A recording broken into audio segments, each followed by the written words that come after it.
戴眼镜那个老伯那么拽，出来！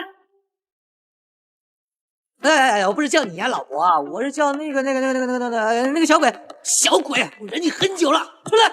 可不料小鬼的肱二头肌比老伯的还要强壮干练，这要是一拳下来，阿星不死也得被他打成半残。想到这的阿星瞬间惊慌，他不过是来坑点保护费，被发现后费尽心思的想单挑唬住众人，没想到这里居民一个个卧虎藏龙，眼下武斗肯定是打不过了。于是阿星单方面取消决斗，准备撒丫子跑路，结果下一秒被闻讯赶来的包租婆堵死了后路，并且根本不给阿星解释机会，二话不说抄起鞋底就扇。据说当时在拍这一段时出现了数次 NG， 周星驰让饰演包租婆的袁秋使劲打，这样他也能少挨几次鞋底。而袁秋性格本就泼辣豪爽，再加上刚才拍自己下楼梯时一连拍了9次才通过，憋了一肚子火的他情绪逐渐失控，再次开拍直接下重手朝周星驰脸上一顿狂扇，结果一下就把周星驰脸给打肿了。可此时的袁秋还没意识到，他依旧抄着鞋底一路狂扇，直打的周星驰连连喊他也没听见。妈！有种啊你！我叫人！阿星整个人都被打麻了，赶紧从兜里掏出一个炮仗，假装这是斧头帮的支援信号，一支穿云箭，千军万马来相见。没想到他扔出去后，斧头帮的二当家真的来了。原来猪龙城寨是唯一还没被斧头帮吞并的地盘，二当家今天是过来扩张盘口来了。结果刚带队来到这里，就被阿星从天而降的炮仗将头顶小白帽给炸成了疯批头，还没动手就遭到暗算，这让二当家非常气愤。谁扔的炮仗？自己人，大哥。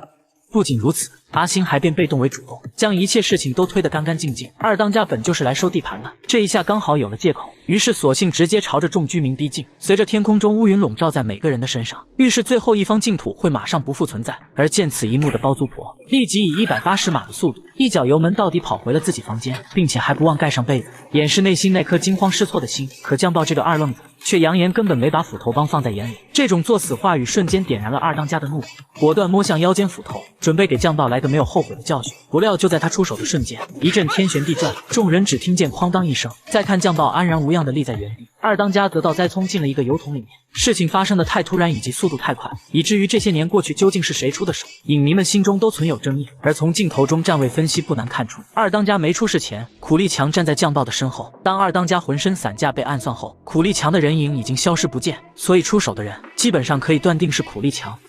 怎么会这样？有没有看见？别动！完了！叫人！叫人啊！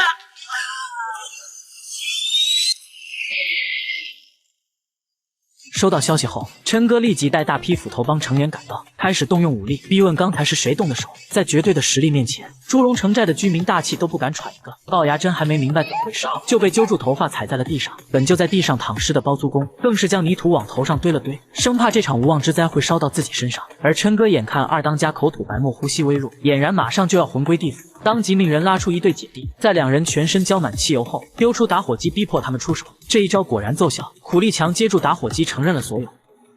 是我做的。从琛哥的表情中不难看出，今天这件事肯定不能善了，于是立马下令手下们做掉苦力强。不料苦力强只是一记鞭腿，在借力左右双脚齐出，就瞬间放倒了4个斧头帮手下。苦力强所使的叫12路弹腿，此武功招数多变，攻防迅疾，力度大，脚势猛，进可攻，退可守，在对战中能让敌人防不胜防。可虽然苦力强彪悍异常，但架不住斧头帮手下的前仆后继，时间一长也逐渐陷入了弱势。与此同时，一个手下被打进了裁缝铺，恼羞成怒的他想对洪师傅出手，结果当即被一记铁拳打飞了出去。原来洪师傅也是一位隐藏高手，没想到他平日里娘里娘气，打起架来却暴力暴气，一手铁线拳使得出神入化，打出招招舌骨断筋的伤害，让人隔着屏幕都感觉到浑身一阵酸爽。而现实生活中，洪师傅是世界闻名的洪拳大师，是黄飞鸿的真正传人，他在全世界所收的弟子加起来已经超过20多万。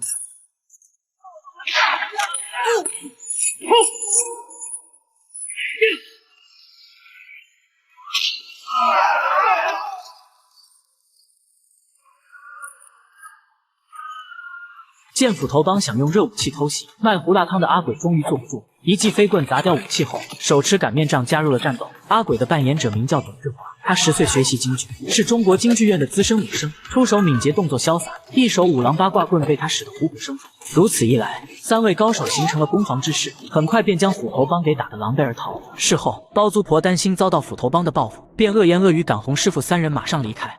包租婆有点过分了，你还好吗？不仅如此，包租婆又开启嘴炮模式，嘲讽洪师傅娘里娘气的性格，言语中丝毫不留一份情面，直说的洪师傅迈着小碎步无地自容。这时一旁的龅牙真看不下去了，斥责包租婆有危险时跑得比兔子还快，安全了又在这里断人活路。龅牙真这一番说辞，当即拿捏住了包租婆的要害，眼见掰扯不过他，包租婆直接拿3人签的房租法。不要怕，我帮他们给。龅牙真，你做出头鸟是吧？我现在就做出头鸟了，凭什么？没谱！其他居民顿时纷纷跟着附和，指责包租婆太过不近人情。要不是今天洪师傅3人出手，估计猪龙城寨已经不复存在。面对众人的喋喋不休，包租婆瞬间进入到暴走模式。只见她气聚丹田，一声大吼，当即震得众人脑袋耳膜生疼，就连水杯都出现了数道裂痕。而另外一边，琛哥将斧头帮的这次羞辱全怪在了阿星、肥仔聪2人身上，果断命手下干掉他们。结果却发现阿星有3秒开锁的技能，并且通过询问得知，阿星最大的梦想就是当一个坏蛋，然后光明正大的加入斧头帮。于是留了阿星一命，让他出去随机杀一个人，当做进入斧头帮的投名状。来到大街上后，阿星看到身后一大批乞讨的叫花子，便向肥仔聪解释他为何要执着成为一个坏蛋。当年他还是个小学生，一天在放学路上遇到了个老乞丐。你有道灵光从天灵盖喷出来，你知道吗？年纪轻轻的就有一身缝炼的筋骨，简直100年一见的练武奇才呀！如可有一天让你打通任督二脉，那还不飞龙上天呢？就这样，小阿星花10块钱在老乞丐这买了本如来神掌，并对他的话深信不疑，每天都按照上面的招式勤加苦练。终于数天之后，他全力打出的一掌可以震动树叶，以为神功大成的他，赶紧去找好友小哑巴分享喜悦，结果却发现几个半大孩子正在欺负小哑巴。于是小阿星果断打出如来神掌，可对方几人压根屁事没有，并将他给按在地上一顿摩擦。哇，如来神掌还卖2分钱一本呢！一个傻子，一个哑巴。好人没好报，我要做坏人。随后阿星再次来到猪龙城寨，他将要杀的人锁定为了包租婆，而此时刚好是包租婆在赶洪师傅3人走。阿星赶紧掏出一把匕首，深吸一口气瞄准后，使出全力丢了出去。